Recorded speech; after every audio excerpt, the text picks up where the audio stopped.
1, 2, 3, all eyes on me. Good morning, class. See, everybody's looking at me. We're going to start today's lesson like we start every lesson with the do now. The do now is entitled Your Ideal School or Ideal School. First thing I need you to do, you have 3 pieces of paper in front of you that I've given you. You only need those 3 pieces of paper on the desk. Clear everything else off.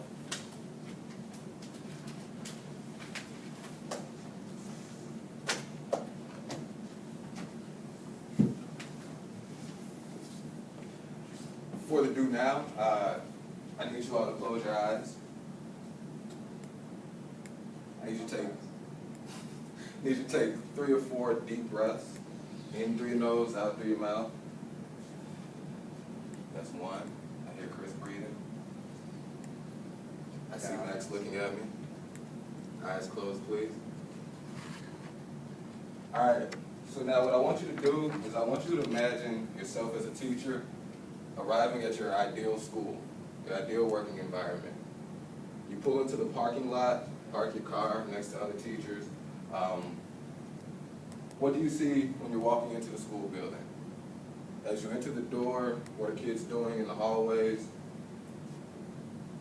As you walk into the main office and punch in, what do you hear your principal talking about? What is the clerk talking about? You leave the main office after you check in, and you go to your room. Along the way, what do you see on the walls? What pictures do you see?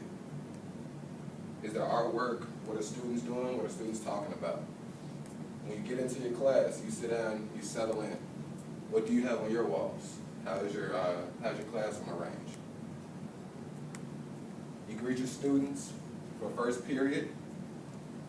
They come into your room. What do? Do they sit down? Are they talking? Are they at your desk? Are they at their desk? Are things flying around? What's going on in your ideal school? I want you to take 10 more seconds with your eyes closed and just let the concept of your ideal school marinate. Just let it sink in a little bit. And you can open your eyes in 5, 4, 3, 2, 1. Now, in front of you, you all have a copy of the PowerPoint. There are lines next to the initial do now slide.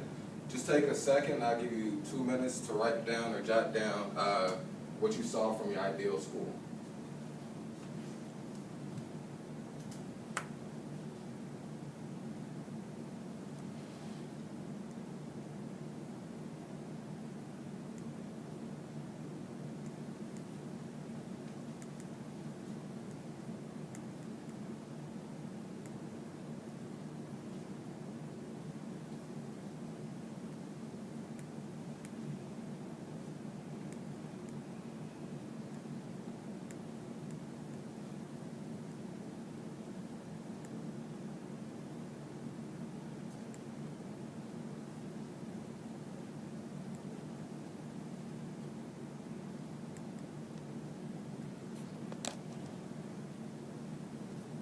Wanda writing her thoughts down. Got a lot of thoughts there.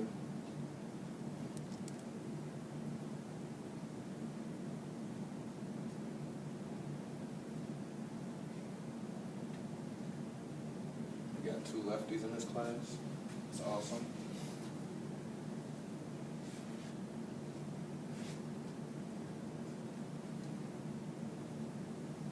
All right, take another 30 seconds.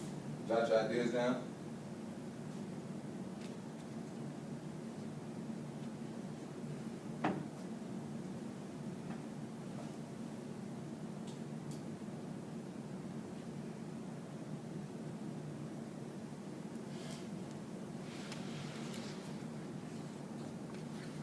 Max is done.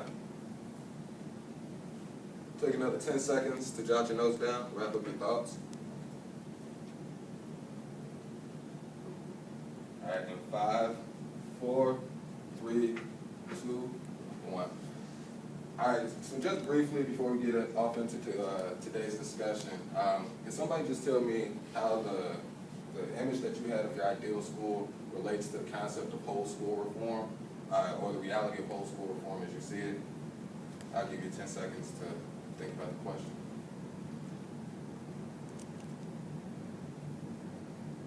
Any thoughts? Matt? Well, I started picturing my classroom, and I started thinking about what classrooms often look like. They have all these inspirational quotes and like stupid things I just hated so much. And like, I have like film posters, artwork, photographs, like real stuff, not like pictures of a clock that says like, time flies, don't waste it, you know, stuff like that. And I started getting mad. So building on that, how does that relate to your, the concept of the reality of school reform that you see? I mean, I think that it's just changing the, just having a different sense of what the classroom should look like. Like, you think the classroom's gonna have all those cheesy, inspirational things, but if you really wanna make a learning environment, bring in the world into it. The teacher, like, this is not like this film, it doesn't really matter what movie poster is up there.